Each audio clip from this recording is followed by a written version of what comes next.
Admissions in higher ed is stuck. Outdated tools and rigid processes slow institutions down, making it harder to truly connect with today's students. But Brittany at the College of Albemarle shows there's a better way. At College of the Albemarle, we're always looking for new ways to better serve our students. Let's face it, though, life doesn't always fit into a 9-to-5 schedule. That's why we've been so excited about the AI tools we get to use through our CRM, Element 451. This makes connecting to COA easier than ever. We're working on Bolt AI Assistance, Bolt Discovery, and these are tools designed to give students access to COA resources and information anytime, day or night. Got a question about admissions? Need help exploring programs? Looking for resources? These tools are like having COA staff at your fingertips, ready to help whenever it's convenient for you. Your prospective students get the information they need when they need it, and your team saves time. Visit element451.com to see how AI can help you simplify your admissions process to stay focused on what really matters, your students.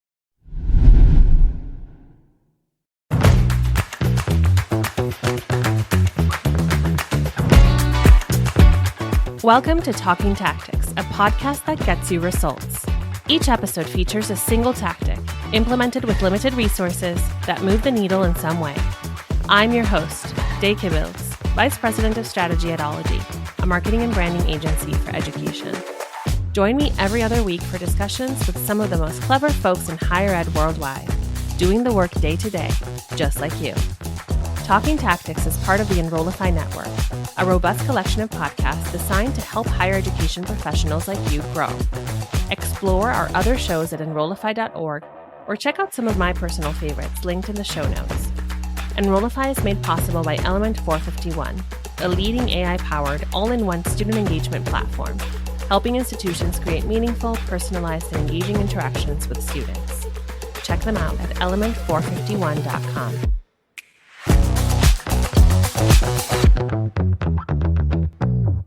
Hello, everybody. Welcome back to Talking Tactics. I'm your host, Day Kibbles, and with me today is John Azoni, owner and executive producer at UNVEILD.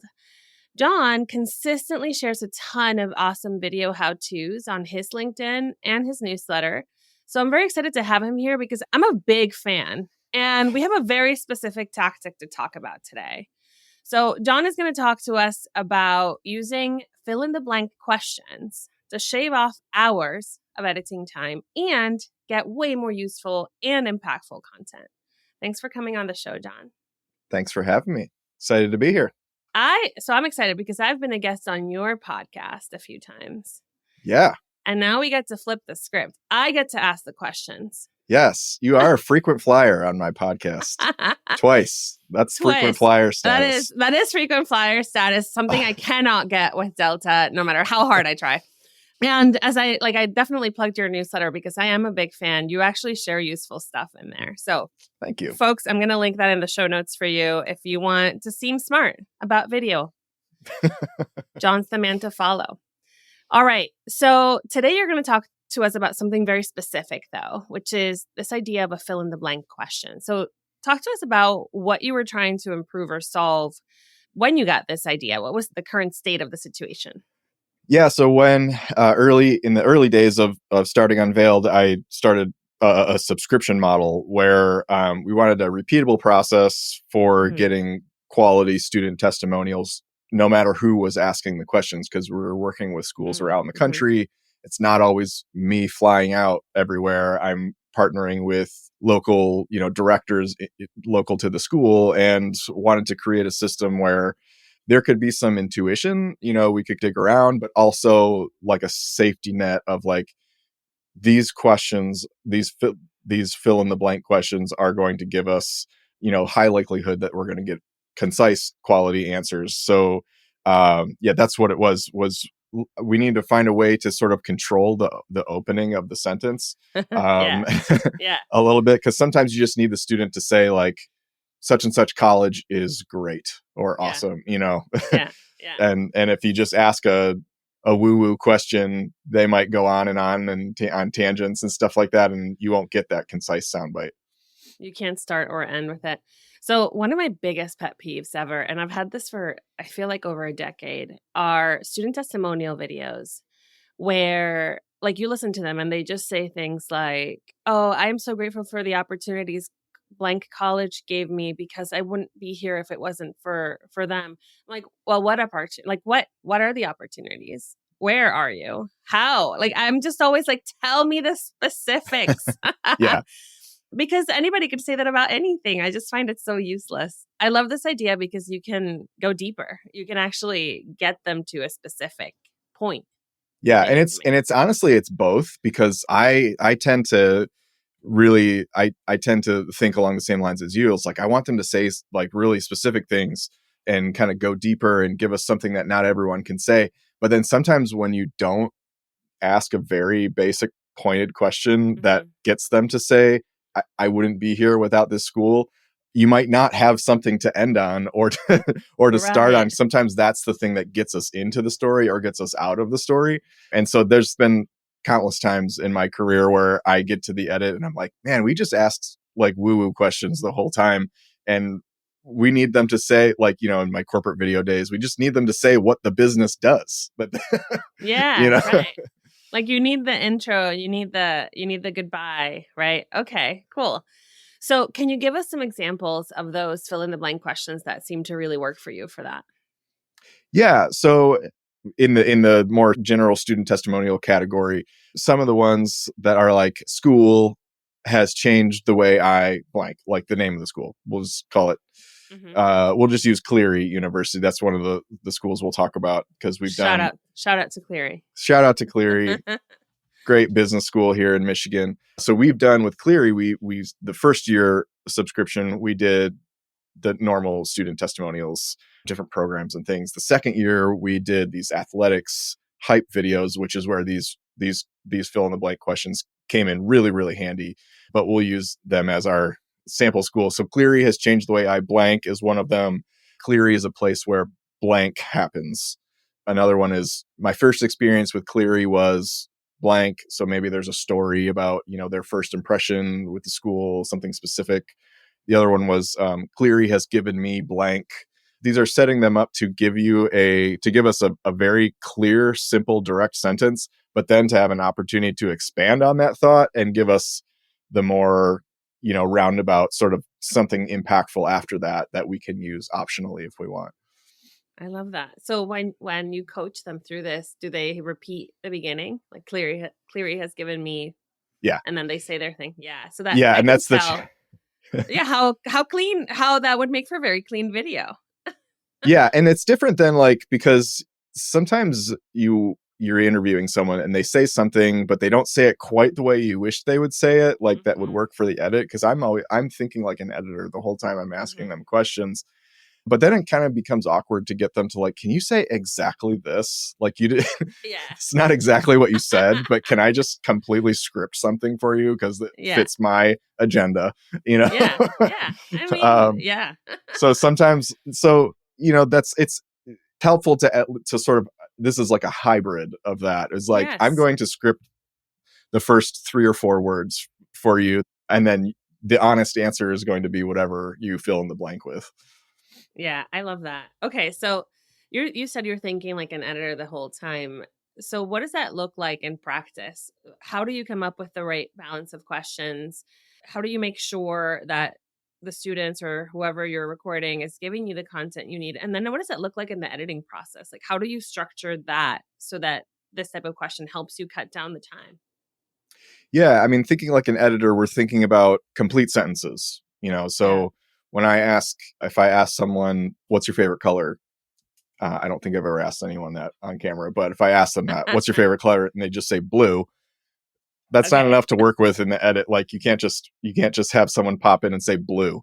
You know, you have to like, that's when you would need to put the question on the screen in text form to make that answer make sense. So that's one of the major things we're thinking is like complete sentences. And so that's kind of how this fill in the blank thing kind of helps control that a bit.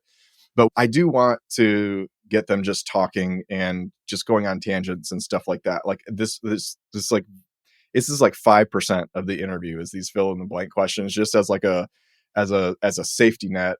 But really, like we spend a lot of time just kind of like tell me a story about this, or tell me a moment when this happened, or whatever. And these questions that are going to elicit longer responses that we can pull from. So we want that. And as someone that as an interviewer, you want them to feel comfortable. And so one of the things that I tell every subject is, hey, we're like, my job as an editor is to make you sound good. Your job is just to talk. So like, I actually want you to go on tangents. I want you to ramble. You're going to feel like you just said a bunch of nonsense by the time we get done with this. And you're going to be amazed at like how articulate you sound in the edit. So like, if you feel like you've just rambled, you've done your job. So I give them permission to not be very clear and very concise. And that kind of puts them at ease, because I know that like there's going to be this small portion where we're going to at least get a couple of 2 or 3 sound bites where it's going to be very concise. So I don't know if that answers your question. No, it really does. Because so what I'm hearing from you here is you want that. You want them to ramble. You want them to feel free to share memories and moments. However, if you are thinking as an editor, sometimes that would make your job way harder, right? So you introduce this 5% fill in the blank questions. So you as an editor don't have to comb through all of those moments for the start and the end of your video, for like a good start and good end of your video. Right. And sometimes when you're forced to rely on just very fluid responses, you end up with a lot of cuts. And so you end up with a lot of edits where like you had to pull a word from here and 3 words from over here and 4 words from the end of the video and now there's 3 cuts there. And you have to have some B-roll or some visual to cover that. Otherwise it's just jumpy. So that's another challenge that editors will run into when you don't ask the right questions, or you don't think like an editor in the interviewing process, is you end up with a lot of cuts, and that's very distracting for the viewer. Yeah. Okay. So I mean, I love how simple this is, just to get that right impact at the start and get that right impact at the end with these one-liners. Have you used AI at all to help you with this? Or can you imagine some ways in which it might make this easier for someone trying to do it themselves? I use AI every day, all the time. And it's, and Same. it's, I would love to say that I'm the really smart one. You know what? We still have to prompt it. We still have to give it, good stuff. I will just say AI makes me look really smart. Yeah. So like round 2 of the subscription with Cleary, we did all the athletics teams. And so one of the challenges there was, okay, so a hype video is like a 1 minute, think like ESPN sizzle reel thing. The client wanted to do interviews too, which kind of complicates things, because now it's really important that we have very concise sound bites, because a hype reel, they're not telling a story about anything. They're just like, winning comes down to blah, blah, blah, or like, oh, we really went out, we laid it all on the field or whatever. It's just like something quick. So that's where I actually did use ChatGPT in the early days before we started production on these, was like, give me a list of these fill in the blank questions that would elicit a very like ESPN sizzle reel type response. Oh, love that. That's so smart. Yeah. Yeah. So I can't remember which ones I came up with and which ones AI came up with. Because a lot of times it's like, it'll give me, ChatGPT will like spark an idea for me. And I'm like, okay, I'm going to go down that path. But like, a couple of them were also like, winning games comes down to blank. Bringing the intensity every game requires blank. One of my favorite ones was, on this team, you can't be afraid to blank. And then some of the just normal ones were like, what gets me excited about this team is blank, or like golf is blank, and that was one that people struggled with, because they're like, I'm like talking to the esports team, like, for lack of a better word, the video game version. Athletics team. And I'm like, all right, just, esports is blank. And they're like, I don't know, like esports is like, they're trying to define it. Yeah. So I had to sort of qualify with that with like, I just need to say like, esports is awesome. Esports is terrible. It's where, whatever, just one word. So yeah, but AI is always really helpful in that way. And this was no exception. Yeah. So I think one of the things that I really try to do with this show is make this seem possible for folks. Like, oh, I can do this, right? And you are a professional, like you do this for a living. But if folks are kind of stuck and they need to do their Instagram stories with their phone on campus, like these are tips that would make those videos really engaging too. Yeah, absolutely. I mean, I think that like, these man on the street videos, like where you just see someone with a microphone and you prompt them with a question, that's a great way to use this too, is just like think of some sort of interesting question that they can sort of fill in the blank with. And that can kind of become a piece of content that everyone can answer, and it can kind of be a series in this one video. Yeah. And that's so compelling because you want to kind of hear them all. Yeah. Have there been any challenges? Like if someone was to try this and you had to give them a couple words of advice, anything like that? I mean, they're very benign challenges. It's, the two things people struggle with is like almost every time I'm like, all right, so I'm going to give you some sentences to complete. I'm going to say winning games comes down to blank, and you're going to fill in your answer. And then they'll just say their answer. They won't say the first part of the sentence. So it's usually like the first one is like burning the first pancake, Yeah. Or undercooking it. That happens too, Yeah. You got to get the pan evenly, heated and kind of get it going. So that's kind of usually how that, I just expect that's a good tip. They're going to try it. You're going to be like, not quite what I meant. Try this again. The other thing is what I mentioned is like some of these can be a little bit abstract. Like one of the fill in the blanks is this team is blank. And if someone were asked me that, I'd be like, what do you mean? This team is like all men, all women. I don't know.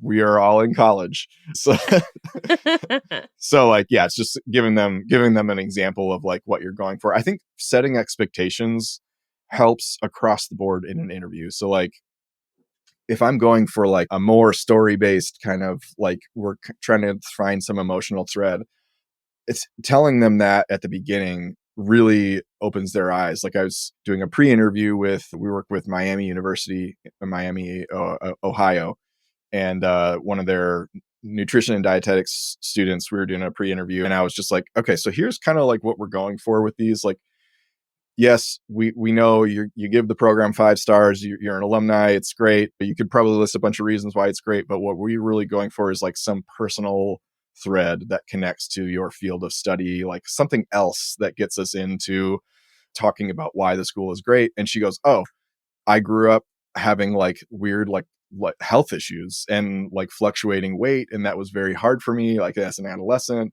And I had this very unhealthy relationship with food and blah, blah, blah. And then she's a dietitian now. And I'm like, that's like all I had to do was say, this is kind of what we're going for. And then they get it. So that helped too with these athletics videos where it's like, hey, just think of like ESPN kind of sizzle reel. Like we're not going for like a big long story about like, you picked up your first baseball when you were 4 years old. We're just going for like, this team is great. We love to win, like something just quick. And then they go, okay, gotcha. Oh, awesome. Coaching them a little bit, which is fitting for athletics videos. So, all right, let's talk results. What have you seen in terms of impact of the content? And then what have you seen in terms of how much it helps you in the editing process? Yeah, so it's easier if I'm the one editing because if I did the interview and I'm editing, that's easy. I know exactly where to look for every soundbite. It's most helpful when other people are editing, especially if I didn't shoot the interview and I'm not editing it, where like they kind of know, all right, I can go to the part. It's usually after I ask me or whoever's asking the questions asks all the sort of larger questions, just kind of like, tell me about this, tell me about that. They can go to the spot in the interview, which is, hey, we're going to ask you some like fill in the blank questions. And they can know, like, I can probably pull an intro from that and like get this edit going, or I can find something to end on. That's really helpful in just like where to find the sound bites right away that can kind of get this edit going. Because sometimes that's where you waste a lot of time as an editor. You go through this whole hour-long interview and then it's overwhelming. There's so many responses. There's so many possible ways that you can start a story. And so going to a place where we've asked like very definitive, like we've designed the questions to be sort of like an intro or an outro, that's helpful for them. So it saves, I would estimate, at least in very specifically with these Cleary athletics videos, it's a very limited editing budget. We designed it to be very efficient because of the overall budget for the whole contract. So we've calculated it to be probably saves about an hour per video, which is about a 10% reduction in editing time, which is pretty significant when you're an editor trying to get this thing done, get it done on time, and stuff like that. So just having some place where you can go and pull a quick soundbite and just get going. And now you're up and running. Now you have some momentum going in the edit where you can start filling in the following soundbites.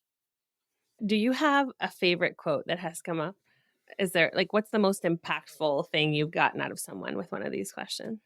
Yeah, I mean, it's hard to pick one. I think there's one that I did, and it happened to be for Cleary, and we were interviewing this police officer. They have this program for the Detroit Police Department and first responders where they can go back to school and get a degree while they're working these crazy jobs. And this one gentleman was the deputy chief police of the Taylor Police Department, which is just south of Detroit. And the fill in the blank was, Cleary has changed the way I blank. And he was like, Cleary has changed the way I think about school. I didn't think that I could go back to school. I grew up in a rough household and school just wasn't for me. And I didn't think I could do it. But Cleary just wow. With this program, they just made me feel like I can do this and I can achieve things. And so it's kind of stuff like that where it's that was just a really simple prompt. Yeah. That I don't know.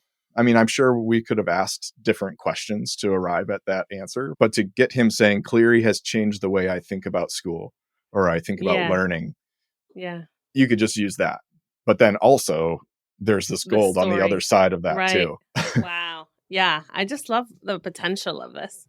So we're going to put a few video samples in the show notes for folks to look at. I'm also going to link your newsletter. I'm going to link your podcast and all your socials so folks can reach out to you. John, this has been really great. Do you have any final words to share with our listeners? Wait, let me ask it different. John, to get started, blank. Okay. To get started, think through some statements that would be very useful to your messaging and write down 4 or 5 of these in a fill in the blank style. So then no matter who's doing the interview, you can always pass these along to them and say, just if you use these, cool. If not, fine. And you can expand on them too. They can kind of have fun with them, but just to sort of get that process going of these fill in the blank questions. I think that's how you get started. Just thinking through some clear statements that would benefit your messaging. Okay. I love it. Yay. I think we did it. We did it. Awesome. Well, that's the end of today's episode, everyone. To all of our listeners out there, please follow and subscribe to keep walking the walk and talking the tactics. The Talking Tactics podcast is part of the Enrollify podcast network. If you like this podcast, chances are you'll like other Enrollify shows too. Our podcast network is growing by the month, and we've got a plethora of marketing, enrollment, and higher ed technology shows that are jam-packed with stories, ideas, and frameworks, all designed to empower you to be a better higher ed professional. Our shows help higher ed marketers and admissions pros find their next big idea and feature a selection of the industry's best as your hosts, like Jamie Hunt, Allison Tercio, Jenny Lee Fowler, Jeremy Tiers, and so many of your other favorite leaders in higher ed too. Enrollify is made possible by Element 451, the leading AI-powered, all-in-one student engagement platform, helping institutions create meaningful, personalized, and engaging interactions with students. Check them out at element451.com.